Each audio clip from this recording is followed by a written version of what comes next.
Tento týden nám prší, to znamená co? Jednoduše dešťová voda nám naplní sudy a IBC kontejnery pod okapy. A já vám za malý okamžik povím, jakým čerpadlem můžeme tuto vodu vyčerpat a použít pro zavlažování zahrady.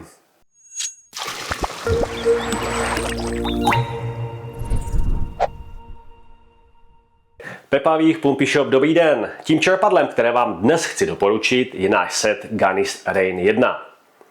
Tento set jsme vytvořili na základě zkušeností a praxe, aby byl hodný právě pro zavlažování dešťovou vodou ze sudů a kontejnerů.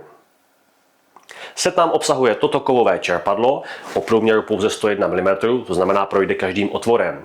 Čerpadlo má 10metrový přívodní kabel. Čerpadlo může stát na dně toho sudu nebo toho IBC kontejneru a v podstatě funguje už od hladiny 8 cm a dočerpává do hladiny 5 cm. Výkonově 2,5 atmosféry, to znamená ideální právě pro ty nadzemní nádrže a až 80 litrů za minutu, což je pro zavlažování v podstatě úplně ideální parametr. Součástí toho setu jsou ještě nějaké další drobnosti.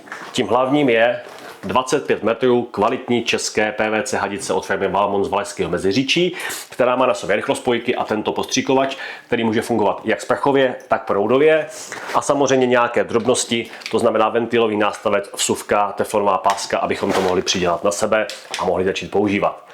Takže nečekejte, tento set je k dispozici za 5290 Kč, objednat můžete okamžitě. Pumpy Shop.